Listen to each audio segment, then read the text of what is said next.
안녕, 나는 Y. 오늘은 신과 직접 대화 나눌 수 있었던 역사상 유일한 수학 천재에 대해 이야기해보려고. 그는 바로 라마누진. 예나 지금이나 수학 천재는 아주 많아. 가우스, 오일러, 피타고라스 등등. 그들은 모두 뛰어난 수학 재능을 가졌는데 후천적인 노력과 함께 수학 분야에 아주 커다란 공헌을 했어. 오늘 내가 이야기할 사람은 이 수학자들과 동등한 위치에 있어. 하지만 한 가지 다른 점은 그의 모든 수학적 영감은 꿈속 신의 가르침에서 나온다는 점이야. 라마누진은 1887년 12월 22일 인도 남동부의 작은 마을에서 태어났어. 그의 가족은 인도에서 카스트 등급이 가장 높은 브라만. 하지만 라마누진의 가족은 우리가 생각했던 것만큼 부유하지 않았어. 그의 가족은 어려운 시기를 겪었고 아버지는 평범한 사무원이었어. 빈약한 수입은 당시 인도의 일반 가정에서도 겨우 끼니를 해결할 뿐이었어. 라마누진은 어렸을 때부터 하늘을 관측하는 것을 좋아해 선생님께 자주 물었어. 적도의 길이, 별자리와 별자리 사이 거리 등등. 그는 보통 사람의 지능을 뛰어넘었기 때문에 선생님과 친구들 눈에는 이상한 아이로 보였어. 그러다 보니 모두가 그를 외면했어. 천재는 우리와 같은 바보가 대다수인 세상에서 외로울 수밖에 없는 운명이었지. 라마누진은 10살에 초등학교에 입학해 수학을 처음 접했고 그때부터 수학에 큰 재능을 보였어. 집안이 가난했기 때문에 그의 부모님은 방 일부 세를 내어 가족을 부양해야 했어. 공교롭게도 세입자가 대학생 2명이었어. 이 두 사람은 그에게 수학적 깨달음을 주는 스승이 되었어. 그리고 11살이 되었을 때 그는 대학에서 배우는 고급 수학을 모두 마스터했어. 두 대학생은 더 이상 라마누진을 가르칠 능력이 없었기 때문에 그가 스스로 공부할 수 있도록 고등 삼각법 책을 선물했어. 그리고 2년 후 13살이 된 라마누진은 책에 나오는 모든 것을 배웠을 뿐만 아니라 더욱 복잡한 정리도 발견했어. 16세 때 그는 도서관에서 영국 수학자가 쓴 순수 수학의 일반 이론을 빌려 읽었어. 5,000여 개의 수학 공식과 정리가 들어있었어. 이 책에는 구체적인 추론과 연산 과정이 나와 있지 않았는데 이건 그를 매우 기쁘게 만들었어. 그와 같은 천재에게는 프로세스를 설명할 필요가 없기 때문이야. 그는 자신의 방식으로 추리하고 검증할 수 있었어. 이 시기 때부터 라마누진은 이상한 점을 발견했는데 이해할 수 없는 수학 문제가 나오면 잠이 든다는 것이었어. 꿈속에서 그의 생각은 믿을 수 없을 정도로 선명했고 그는 거대하고 붉은 벽을 보았어. 나마기리 여신은 그 벽에 공식을 연이어 써내려갔는데 그가 잠에서 깨어나면 곧바로 그 수식들을 기록하곤 했어. 그의 말에 따르면 이 여신은 그의 모든 영감의 원천이었으며 평생 수학 연구를 하는 동안 꿈속에서 그를 인도했다고 해. 라마누진은 대학에 입학한 후 거의 모든 시간을 수학 연구에 쏟았어. 그러다 보니 심한 평행성 때문에 결국 영어와 미술 모두 낙제하고 학교를 그만두게 됐어. 그의 가족은 이미 가난했고 아버지는 간신히 학비를 대고 있었어. 하지만 그는 아직 졸업하지 못했어. 그래서 아버지와 아들의 관계는 매우 나빠졌고 둘 다 서로를 이해할 수 없었어. 그의 아버지는 그를 비현실적인 수학의 세계에서 벗어나도록 만들기 위해 당시 겨우 9살이었던 아내를 맞이하게 했어. 그렇게 라마누진은 가정을 꾸린 후 가족의 생계를 위해 열심히 일자리를 찾아야 했지. 결국 그는 지인으로부터 세무서에서 일할 수 있는 일자리를 소개받았어. 다행히 당시 그의 상사는 라마누진의 수학에 대한 재능을 발견했어. 그래서 그에게 급여를 주면서 출근을 요구하지 않았고 그는 집에서 수학 연구만 할 수 있게 되었어. 재정적인 걱정 없이 마침내 수학 연구에 접념할 수 있게 된 라마누진은 곧 생애 첫 논문을 발표하며 점차 인도 수학계의 유명 인사가 되어갔어. 그의 연구가 워낙 난해하기 때문에 인도에는 그의 수학 연구를 도와줄 사람이 아무도 없었어. 그래서 다른 사람의 조언으로 그는 영국의 저명한 수학자들에게 자신의 연구 결과를 보냈지만 오직 하디만이 이 젊은 인도인의 수학적 재능을 눈여겨보았어. 실제로 하디는 유명인으로서 비슷한 편지를 자주 받곤 했어. 편지를 보낸 사람들은 스스로를 천재라고 생각했는데 어떤 이는 피라미드 예언을 증명했다고 주장했으며 어떤 이는 셰익스피어 희곡에 숨겨진 암호를 해독했다고 말하기도 했지. 그리고 이들의 궁극적인 목적은 하디의 인정과 지지를 얻어 자신의 위상을 높이는 것이었지. 하디는 처음에 인도에서 온 이 편지가 다른 모든 편지와 같다고 생각했어. 하지만 봉투를 열어보니 그가 본 것은 간단한 영어 몇 마디를 제외하고는 모두 대수학과 그 미적분으로 쓰여진 120개의 공식과 정리뿐이었어. 연구 끝에 하디는 편지를 쓴 이 인도 소년이 수학 천재라는 것을 깨달았어. 얼마 지나지 않아 그는 라마누진을 케임브리지로 초대해 함께 연구하자고 제안했어. 이 답장을 받은 라마누진은 매우 감격했지. 세계 최고 학부의 수학 권위자로부터 인정받았다는 뜻이니까 말이야. 하지만 해외 유학 문제에 대해 또 공격에 빠지게 됐는데 라마누자는 브라만 카스트 출신으로 브라만교를 믿었기 때문에 그들의 집에는 나마기리 여신이 모셔져 있었어. 이 신앙 규정에 따르면 브라만은 바다로 나갈 수가 없었어. 라마누진이 브라만 신앙을 저버리고 영국행을 택한다면 카스트를 박탈당하는 것이었어. 그래서 그의 어머니는 그가 해외로 나가는 것에 극구 반대했어. 그리고 더 큰 걱정은 자신의 신앙을 어기면 나마기리 여신이 다시는 그에게 수학적인 지침을 주지 않을지도 모른다는 점이었어. 앞서 언급했듯 그가 꿈을 꾸면 나마기리 여신이 새로운 공식과 정리를 알려준다고 했어. 그는 하나의 방정식은 신의 생각을 나타내지 않는 한 내게 의미가 없다 라는 말을 했었어. 라마누지는 매일 간절히 기도하며 여신의 허락을 구했어. 몇 달 동안의 지속적인 기도 끝에 꿈속에서 여신을 마침내 동의했고 그에게 자신의 임무를 완수할 수 있다고 말했어. Yes! 케임브리지에 막 도착한 라마누지는 그 환경에 적응하기 매우 어려워했어. 그의 수학 공식에 출원 단계가 없기 때문에 많은 정통 수학자들이 그에게 의문을 제기하는 것도 그를 힘들게 했지. 그는 순식간에 해낼 수 있는 결론을 왜 굳이 증명해야 하는지 이해하지 못했어. 하지만 다른 수학자들이 결과 도출에 대한 그의 직관적인 접근 방식을 받아들이지 못한다는 점에서 하디는 그의 단점을 보완하기 위해 비교적 기초적인 수학 수업을 듣게 했어. 사실 하디도 어쩔 수 없었어. 처음에 그가 라마누진을 케임브리지에 입학시키겠다고 대학에 제안했을 때 많은 사람들이 반대했기 때문이야. 사람들은 라마누진의 편지에서 수학적으로 입증되지 않은 연구 결과가 무의미하다고 생각했어. 사실 어떤 분야든 마찬가지야. 엄격한 방법으로 검증할 수 없는 공식이나 정리는 쓸모가 없어. 이는 일부 상황에서만 사용될 가능성이 있고, 그러나 또 어떤 경우에든 적용되면 오류가 너무 크거나 다른 이유로 더 이상 적용되지 않을 가능성이 매우 높아. 처음부터 정통 수학 교육을 받은 하디는 공식을 발견하는 능력만큼이나 공식을 증명하는 능력도 중요하다는 것을 잘 알고 있었어. 그는 라마누진에게 모든 공식을 증명할 필요 없이 한두 개만 증명해도 된다고 말했어.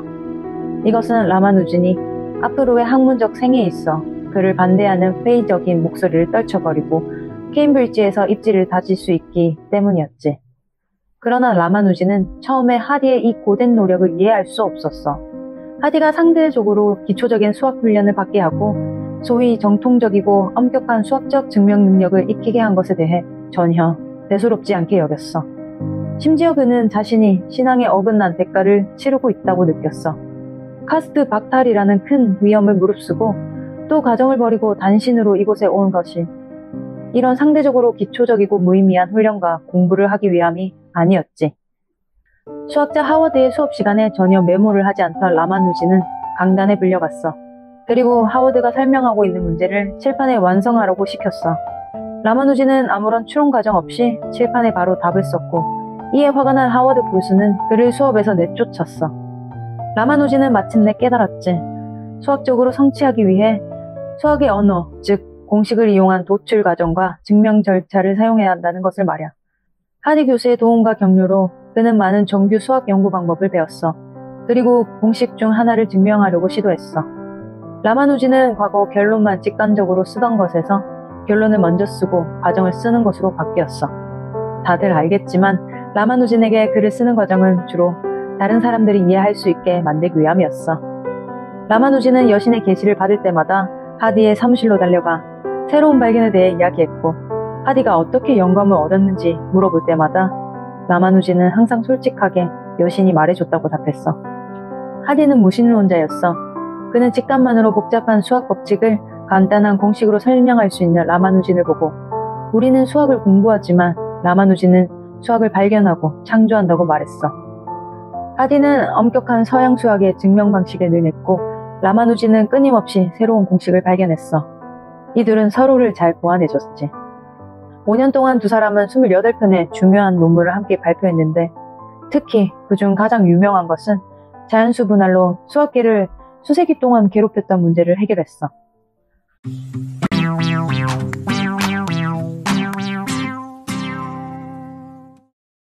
자연수 분할이란 무엇일까? 사실 매우 간단해. 순서에 관계없이 정수를 양의 정수의 종합으로 나타내는 방법이야. 예를 들어 1은 1로만 분할할 수 있고 2는 1과 1, 그리고 2 이렇게 두 가지로 나타낼 수 있어. 3은 1 더하기 1 더하기 1 또는 1 더하기 2 그리고 3으로 세 가지 경우가 있는데 순서를 고려하지 않기 때문에 1 더하기 2와 2 더하기 1은 한 종류로 봤어. 그럼 우리가 그것을 하나의 함수로 정의해 볼 수 있어. 방금 예시한 것처럼 P1은 P, P2는 2, P3은 3 등으로 나타낼 수 있어. 수학자들은 함수 P를 구하는 공식을 찾으려 했지만 끝내 찾지 못했어. 숫자가 작으면 우리가 쉽게 셀 수 있지만 숫자가 커질수록 조합 방식이 너무 많아져. 예를 들어 100에는 몇 가지 분할 방식이 있을까? 한 2억 가지 정도. 그래서 이 공식은 전혀 간단하지가 않아. 라마누진의 연구가 끝난 후 그는 모두에게 알렸어. 꿈에서 여신이 제 공식을 알려주셨어요. 이러한 연구 결과들로 라마누진은 다른 케임브리지 수학자들의 신뢰를 얻었어. 하지만 그는 이때부터 극심한 모은사를 앓기 시작했어. 당시 제1차 세계대전이 발발해 식량 공급이 극도로 부족했어. 철저한 채식주의자였던 그는 심각한 영양실조로 인해 주기적으로 기침을 하고 수시로 복통을 느꼈어. 병원에 가서 검사를 받은 라마누진은 자신이 불치병에 걸렸다는 것을 알았어. 하지만 이 시기에 정수분할 공식에 대한 추가 연구를 하디와 함께 하고 있었기 때문에 이 사실을 그에게 알리지 않았어. 라마누진의 상태는 계속 악화되고 있었어. 의사들이 라마누진에게 시한부 인생을 선고했을 때 버텨보겠다는 그의 신념은 완전히 무너졌어. 그리고 당시 그의 아내와 그는 아무런 서신도 주고받지 못했는데 라마누진이 부인을 영국으로 데려가면 고향에 다시 돌아오지 않을 것을 우려한 어머니가 이 두 사람의 편지를 몰래 숨겨오면서 부부 간의 오해가 점점 더 깊어졌어.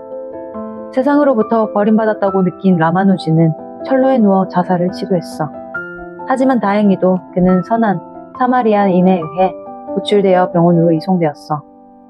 하디는 라마누진의 병세를 알고 나서야 개인적인 생활에서 그를 돌보고 보살피는데 소홀을 했음을 깨달았어. 하디의 끈질긴 설득과 병원의 세심한 치료로 호전된 라마누진은 마침내 다시 정신을 차렸고 둘은 병실에서 정수분할 공식에 대한 추가 연구를 계속했어. 마침내 두 사람의 끊임없는 노력 끝에 돌파구를 찾았고 의료값은 1000분의 4에 도달했어. 하리는 라마누진을 더욱 격려하기 위해 노력했는데 이런 천재를 위해 전례가 없던 영국 왕립학회 회원 자격을 신청하기 시작했어. 그리고 이번에는 의심의 여지가 없는 역사적 돌파구 앞에서 이의 제기는 없었지. 마침내 병상에서 라마누진은 왕립학회 회원으로 가입할 수 있는 초청장을 받았어. 이 30세의 인도 청년은 영국 왕립학회 역사상 최연소 회원이 되었어. 하디는 비공식적인 수학 천재 척도에서 자신을 25점, 또 다른 뛰어난 수학자 리틀 우드에게 30점, 동시대의 가장 위대한 수학자 디 힐베르트에 80점, 그리고 라마누진에게 100점을 주었어. 하디의 눈에는 라마누진이 천재 중에 천재였음이 분명해. 하디는 내 생의 가장 큰 공헌은 연구의 성과가 아니라 라마누진을 발견한 것이라고 말했어. 1919년 3월 1차 세계대전이 끝나자 고향이 그리웠던 라마누진은 인도로 돌아갔어. 현지인들은 모두 천재를 만나기 위해 줄을 지어섰어. 부유한 사람들이 병원비를 내거나 자신의 집을 내주고 싶어 했지만 그의 병세가 악화돼 1년 후 32살의 나이로 세상을 떠나게 됐어. 라마누진이 죽기 전 한동안 그는 수학에 더욱 미쳐 있었어. 그는 모든 일을 수학과 연관시켰어. 그리고 나마기리 여신은 꿈속에서 그에게 마지막 계시를 주었는데 이 공식이 바로 모세타 함수였고 이는 암세포의 악화와 확산, 쓰나미의 움직임 연구에 응용되었어. 100년이 지난 2012년 과학자들은 이 함수가 블랙홀의 신비를 설명하는 데 사용될 수 있다고 믿었어. 친구들이 알아야 할 사실이 있어. 라마누진이 이 공식을 제시했을 당시에는 블랙홀이 무엇인지 아무도 몰랐다는 것을 말이야. 라마누진은 3개의 두꺼운 노트를 남겼어. 안에 있는 3,900여 개의 공식은 모두 그가 직감으로 써내려간 거야. 이 중 상당수는 그가 증명하지 않았는데 후에 다른 수학자들에 의해 참인 것으로 증명되었지. 예를 들어 1973년 벨기에 과학자 비들리뉴는 1916년 라마누진이 공식화한 가설을 증명했어. 이로 인해 1978년 필즈상을 수상했는데 이는 수학계의 노벨상에 해당하는 거야. 수학 분야 이외에도 라마누진의 많은 공식 정리가 입자물리학, 통계역학, 컴퓨터과학, 암호학, 우주기술 등 다양한 분야에서 응용되고 있어. 라마누진은 지난 1000년 동안 태어난 가장 위대한 수학자였어. 인도인들은 라마누진을 기릴 때 마하트마 간디, 시인, 라빈드라나트 타고르와 함께 인도의 아들이라고 불려. 라마누진이 꿈에서 나마기리 여신의 인도를 받았다는 것에 대해 나는 사실이라고 생각해. 앞서 우주 문명의 등급을 소개했던 영상에서 일부 높은 수준의 문명은 감적적인 방법으로 낮은 수준의 문명을 지도한다고 말한 적이 있어. 라마누진이 그들이 선택한 사람일지도 몰라. 너희들도 꿈을 꿀 때 번쩍이는 영감이 떠오르는지 궁금해. 난 이런 경험을 해본 적이 있는데 다만 신이 나타나지 않았을 뿐이야. 사실 나는 건축가인데 매번 새로운 설계를 시작할 때마다 우리는 많은 초안들을 계획하고 그 중에서 선별하고 심화시키는 작업을 해나가. 가끔 꿈속에서 나는 내 머릿속에 재밌는 생각들이 아주 많다는 것을 알게 돼. 그리고 그건 비현실적인 것이 아니라 실행 가능한 방안이었어. 그래도 내게 여신이나 남신, 어느 나라의 신이든 상관없이 말이야. 내가 세계적인 건축가가 될 수 있도록 인도해 주셨으면 좋겠어. 자, 오늘은 여기까지 하고 다음 기회에 또 보자.